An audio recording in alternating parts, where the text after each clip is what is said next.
வழிகாட்டும் என் தெய்வமே, துணையாக எனில் வாருமே. வழிகாட்டும் என் தெய்வமே,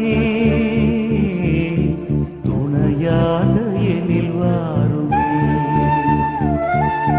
நதி மீது அலைந்தாடும் மகள் போலவே, கதி ஏதும் தெரியாமலே நான்